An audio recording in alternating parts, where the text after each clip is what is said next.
আপনার কোচ হিসেবে আপনার নিজের observation? না, তারেক ভাই অবজারভেশন হচ্ছে যে আমরা ধরেন আমার লোকাল কালেকশন চমৎকার ছিল, এটা আমি একদম ড্রাফটের পর থেকেই বলছি, এবং আমাদের ড্রাফটে বসার আগেও এইটাই একটা মোটিভ ছিল যে আমরা লোকাল প্লেয়ার কালেকশনটা যেন ভালো করতে পারি। কারণ দেখেন টুর্নামেন্টটা দিন শেষে আমাদের লোকাল প্লেয়াররা যতটা ভালো খেলবে ওই দলগুলো এগিয়ে থাকে। হ্যাঁ, আমরা হয়তো বা কিছু টুর্নামেন্টের মাঝখানে মোমেন্টাম হারিয়েছি, কিছু একদম ক্লোজ গেম আমরা হেরেছি, ওই জায়গাগুলো আমাদের একটু মিস্টেক ছিল। কিন্তু অ্যাট দ্য সেম টাইম আপনি দেখেন আমার বিদেশিদের থেকে যেই পারফরমেন্সটা আমরা আশা করেছিলাম, সেই অনেক ক্ষেত্রে কিন্তু অনেক লোকাল প্লেয়াররাই আমার বিদেশিদের থেকে বেটার পারফর্ম করেছে। সো ওই জায়গাটায় আমরা এগিয়েছিলাম, এবং দলের ভিতরে আমরা হেরেছি, আমরা মোমেন্টাম খুঁজছিলাম, মোমেন্টাম একটা নেয়ার জন্য যে কিভাবে একটা উইন থেকে আমরা মোমেন্টামটা নিতে পারি। সো সবসময় এটাই কথা হতো যে লোকাল প্লেয়ারদের সাপোর্টটা আমার আরও বেশি লাগবে, লোকাল প্লেয়াররা যত পারফর্ম করবে আমাদের জন্য ততটা ইজি হবে। সো আল্লাহর রহমত যে ওরা সবাই পারফর্ম করছে। টি-20 গেমে তো সবাই একই দিনে পারফর্ম করবে না, যখন যার দায়িত্ব হচ্ছে, যার যে দিনটা ওর দিনটা চেষ্টা করছে যে টিমের জন্য ওইটা যেন ফুলফিল করতে পারে। সে আজকে যদি আমি মিরাজের কথা বলি, যে পুরোটা ইনিংস ধরেন অল্প রান চেস করছি আমরা, কিন্তু এরকম প্রেশার একটা গেমে অল্প রানটাও কিন্তু অনেক সময় অনেক রিস্কি হয়ে যায়। সো ও যে মানে ক্যাপ্টেন্স নক যেটাকে বলে একদম শেষ করে বের হয়েছে, এটা একটু চমৎকার ব্যাপার টিমের জন্য। সো নাইম রানে আছে সবাই, আপনি সো আমরা চেষ্টা করেছি যে আমাদের পজিটিভ ভাইবটা যেন থাকে টিমের মধ্যে, বিশ্বাসটা যেন থাকে সবসময়, এবং আমরা যেন খুব সাহসী করে খেলতে পারি। তারপর ভাই প্রত্যেকটা টিমটা ব্যালেন্স টিম ছিল, কিন্তু বেশ কয়েকটা ক্লোজ ম্যাচ হারার পর লাস্ট দুইটা ম্যাচে টানা জয় ছাড়া কোনো রিকোয়ারমেন্ট ছিল না। তো দুই ম্যাচের আগে আপনাদের প্ল্যানটা কিরকম ছিল, বা তখন টিম এনভায়রনমেন্টটা কিরকম ছিল? বেশ চাপে পড়ে যেতে হয়েছিল একটা হুম হুম। সময়, যে নকআউটে উঠতে পারবেন কি পারবেন না। জি। না দেখেন, আমাদের লাস্ট দুইটা গেমই আমাদের একদম লাস্ট ম্যাচ থেকেই শুরু হয়েছে আমাদের নকআউট পর্ব, রাইট? এখন যা মানে অনেকের 3 তারিখ থেকে শুরু হবে। সো আমরা এই প্র্যাকটিসটাও আমার হয়ে গেল যে আমরা নকআউট গেমগুলো আগে খেলেছি। সো 3 তারিখে হয়তো অতটা প্রেশার, আমরা নকআউট নিয়ে চিন্তা হবে না যে হারলে বাদ। সো আমাদের যে টিম আমরা করেছিলাম লাস্ট 2 ম্যাচে, যেটা কথা হয়েছে যে আমরা যেরকম টিম আমরা যদি আসলেই পারফর্ম করতে পারি আমাদের অ্যাবিলিটি ওয়াইজ, আমাদের সামনে কেউ দাঁড়াতে পারবে না। সো ওই বিশ্বাসটা থেকেই আমরা মাঠে নেমেছিলাম আসলে। তাহলে ভাই আরেকটা জিনিস হলো, সায়েন্স পুকুর তারপর আবার খুলনাটা কোনো ম্যাজিক ছিল কিনা? না না, দেখেন এইটা কোচের খুব একটা ম্যাজিক থাকে না, প্লেয়াররা পারফর্ম না করতে পারলে আসলে কোচ ক্রেডিট নেওয়ার কিছু নেই এখানে। সো আমি এটাতে বিশ্বাস করি, ক্রেডিট পুরোটাই আমি প্লেয়ারকে দিতে চাই, কারণ ওরাই মাঠে খেলে। হ্যাঁ, প্ল্যানিং হয়তো বা অনেক সময় থাকে গেমের, আমরা যে প্ল্যানটা করি মাঠের বাইরে, ওইগুলো হয় এক্সিকিউশনে আমরা যদি করতে পারি, এক্সিকিউট করতে পারি, তাহলে হয়তো আমরা সাকসেসফুল হই, কিন্তু এক্সিকিউশনটাও তো আসলে প্লেয়ারদের থেকে আসতে হবে। সো ক্রেডিটটা ওদের থেকে আমি কখনোই নিতে চাই না। ভাই দুইটা প্রশ্ন, একটা আগে করি। আপনারা নতুন কোনো বিদেশি আনবেন কিনা? লাস্ট 2 সিজনে দেখেছি আপনারা শেষের দিকে ইফেক্টিভ কিছু বিদেশি আনার চেষ্টা করছেন, হেলস, লুকউড কিংবা শাইকো। এবার কোনো রকম ইনভেস্টমেন্ট থাকবে কিনা? ইচ্ছা তো অবশ্যই আছে, কিন্তু ওরা অ্যাভেলেবেল কিনা, কারণ আইএল চলছে, এসএ চলছে। সো আমরা চেষ্টা করছি কয়েকটা প্লেয়ারের সঙ্গে কথা বলে, যদি ওরকম ওরা ফ্রি থাকে, দেখেন আমাদের কালকেই সময় আছে, কালকের মধ্যেই আসতে হবে যদি কারো আসতে হয়। সো যদি কালকের মধ্যে আমরা ইনশাল্লাহ চেষ্টা তো অবশ্যই করব মোর দেন 100%। সো যদি ওরকম অ্যাভেলেবেল থাকে আমরা অবশ্যই আনবো, এই প্ল্যান আমাদের আছে। আরেকটা ব্যাপার একটু, অঙ্কন এবার টুর্নামেন্টে অনেক ভালো খেলছেন। তার আসলে ওরকম ট্র্যাক রেকর্ডও ছিল না যে টি-20তে তিনি 150 150 স্ট্রাইক রেট ব্যাটিং করেন, আগের কোনো বিপিএল এ খেলেন নাই। কোন কার মানে কিভাবে আপনি আসলে তাকে চেঞ্জটা করবেন? না, এখানে আমি চেঞ্জ করি না, অঙ্কন ও নিজে থেকেই ওর ব্যাটিংয়ের প্যাটার্নটা চেঞ্জ করেছে।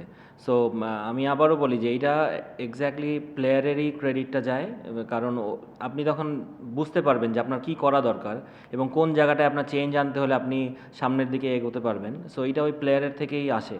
সো অঙ্কন যেহেতু নিজের ব্যাটিংটা চেঞ্জ করেছে, এবং আমি ওকে লাস্ট ইয়ারও বিপিএল কিন্তু খারাপ খেলেনি, লাস্ট ইয়ারও কুমিল্লার হয়ে অনেকগুলো ম্যাচ জিতিয়েছে এবং কম বলে বেশি স্কোর করেছে। সো ওই জায়গা থেকেই আমাদের একটা ছিল যে টার্গেট ছিল যে অঙ্কনকে আমরা যদি দলে ফেরাতে পারি আমরা অবশ্যই অঙ্কনকে নিব। ভাই বিং ফর্মার পেসার হাসান মাহমুদের গ্রোথটা কেমন দেখছেন?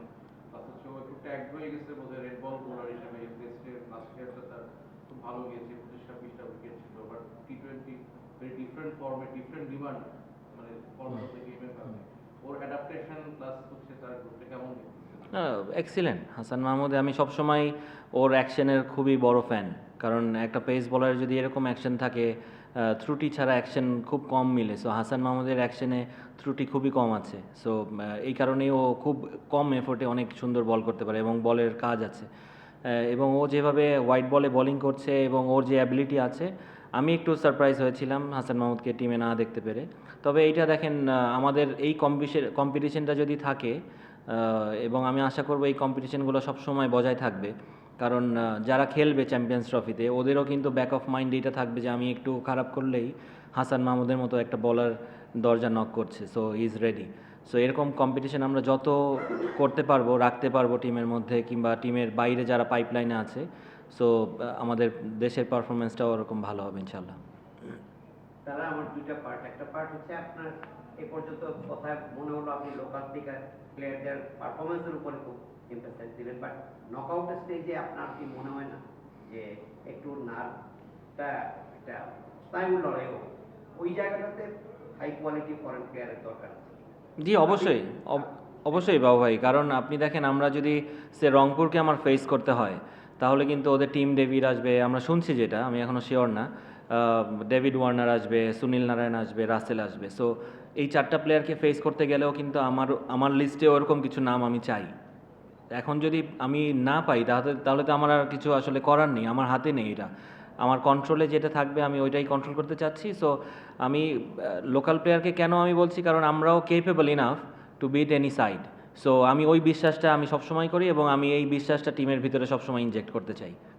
আর সেকেন্ড পার্টটা হচ্ছে তারা সবসময় বলে যে না প্লেয়াররাই সব কিছু, আমার বিহেভিয়ারটা মানে কি বলবো, বিহাইন্ড দ্য সিন আমার তেমন রোল নাই, বাট আমরা দেখি প্রিমিয়ার লিগেও দেখি, ইভেন বিপিএলও এবার খুব মাইনরিটি সবাই খেয়াল করেছে জি। তারা নিজের রোলটা তালহা হিমসেলফ কিভাবে ইভালুয়েট করবে? না দেখেন, আমি চেষ্টা করি বাবু, আমার ভেরি পজিটিভ গাই, আমি সব সময় পজিটিভ থাকতে চিন্তা করি, আমি কখনো নেগেটিভ থট আমার মাথায় আসে না এবং আমি খুব সাহসের সাথে সব কিছু ফেস করতে চাই। সো আমি সব সময় চেষ্টা করি যে টিমের এনভায়রনমেন্টটা যেন ভালো থাকে, আমার পজিটিভ থাকে সবাই, এবং সবাই ফ্রিডম নিয়ে খেলতে পারে। সো আমার সঙ্গে যারাই কাজ করে, আপনি প্রিমিয়ার লিগ বলেন কিংবা বিপিএলে বলেন, ন্যাশনাল লিগে বলেন, আমি সবসময় এই ফ্রিডমটা দিই এবং আমার ড্রেসিং রুম কিংবা আমার মাঠের বাইরেও হোটেলেও যে সবাই যেন ফ্রি থাকতে পারে, কারো যেন কোনো ধরনের চাপ না থাকে, সে সবাই যেন মানে ওর মনের ভিতরে যেই জিনিসটা আছে ওইটা যেন আমার কাছে নির্ভয়ে এসে বলতে পারে। কারণ আপনি একটা প্লেয়ার থেকে পারফরমেন্স বের করতে হলে ওকে যদি আপনি এই ফ্রিডমটা না দেন কিংবা এরকম একটা লাইসেন্স না থাকে, it's very difficult to perform. So আমি চেষ্টা করি ওই পজিটিভনেসটা টিমের মধ্যে রাখতে এবং অ্যাট দ্য সেম টাইম ওই ফ্রিডমটাও দিতে।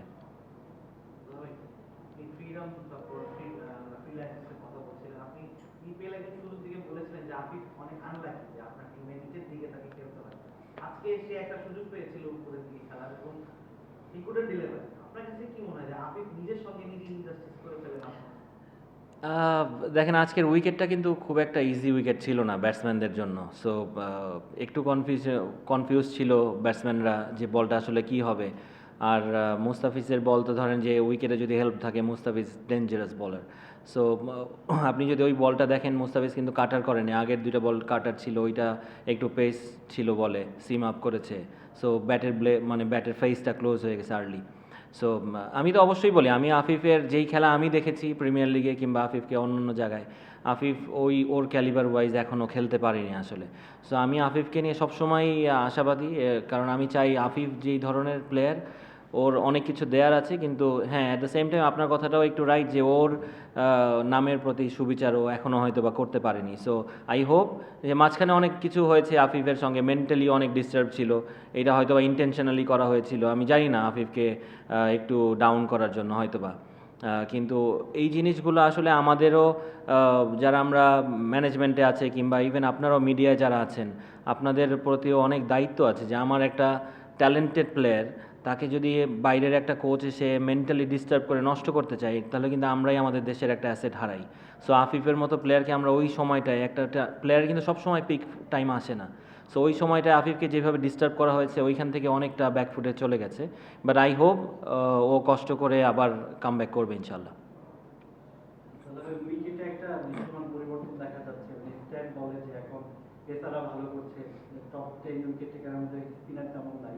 হুম হুম। আগে লেফট স্পিনারের তালিকাটা নিয়ে নিত, জি। দেখা যাচ্ছে আলিসার ইসলাম সে টপ 10 এর জি। একটু মিস্টেরিয়াস বোলার। জি। তো আমাদের কি এই পার্টটা কি শেষ হয়ে যাচ্ছে কিনা, উইকেট যদি এমন থাকে, বা আপনি সাবেক পেসার হিসেবে কি পরিবর্তন দেখেন উইকেটে? না, আমি সত্যি কথা সবসময় চাই যে স্পোর্টিং উইকেট থাকুক, মানে শুধু এক সাইডের জন্য উইকেট থাকলে ডিফিকাল্ট। আজকে যেমন ছিল স্পিনারদের জন্য উইকেট ছিল, ব্যাটসম্যানের জন্য খুবই ডিফিকাল্ট ছিল উইকেটটা।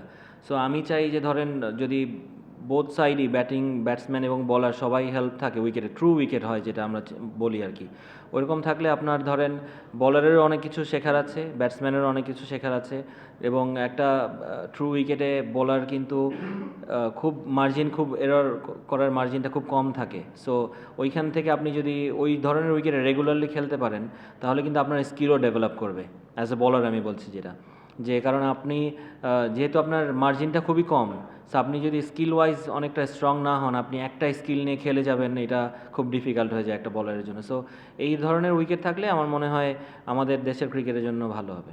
চাইলে পেসার বাউন্স দিতে পারছে আগে যে হুম, বলছিলাম। জি। আপনি কি মনে করেন যে কি পরিবর্তন এসেছে?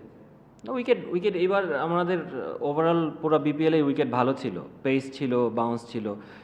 2-3টা ম্যাচে হয়তো বা একটু টার্ন হয়েছে, মানে ওইটা ধরেন আমি কমপ্লেন করব না, কিন্তু ম্যাক্সিমাম নাম্বার অফ গেমেই আমার উইকেট ভালো ছিল এবং সবাই মানে খেলে ভালো লেগেছে সবারই। ভাই হাসান ভালো করছে, হুম। আবু হায়দার রনিও 17টা উইকেট নিয়েছে, মুশফিক হাসানও প্রথম ম্যাচে এসে ভালো করেছে, আজকেও শেষটা ভালো ফিনিশ করেছে। তো পেস বোলার হিসেবে আপনি যেহেতু পেস বোলার ছিলেন, এই কারণে কি আপনার জন্য কাজটা একটু সহজ কিনা পেস বোলারদের থেকে পারফরম্যান্সটা বের করে আনা? না দেখেন, প্ল্যান করাটা তো হয়তো বা একটু সহজ হয়, কারণ ব্যাটসম্যানের সাইকোলজি কী থাকবে, আমি বোলিং করলে আমি কি করতাম, কিংবা ওদের সাথে এই প্ল্যানটা করা, কিংবা কথা বলা যে আসলে কোন জায়গাটায় বোলিং করা, কিংবা ধরেন পাওয়ার প্লেতে তো নর্মালি ব্যাটসম্যানরা একটু অ্যাগ্রেসিভ থাকে। সো আমাদের প্ল্যান থাকে যে আমরা পাওয়ার প্লেতেই যদি আমার দরকার হয় আমরা ডেথ ওভারে বোলিং শুরু করে দিব। সো বলারের এই স্কিলগুলো যে নতুন বলে ব্লক হলে বল করা কিংবা চেঞ্জ অফ পেস করা, আজকে যেমন মুশি মানে প্রথম ইনিংসের শেষে আমার সঙ্গে এসে কথা বলছিল যে ও যেটা ভুল করেছে তামিমকে, একটা বাউন্সার মেরেছে, পরের বল আবার জোরে বল করেছে। সো ও চিন্তা করছিল আরেকটা ওভার পর থেকে ও স্লোয়ারে যাবে।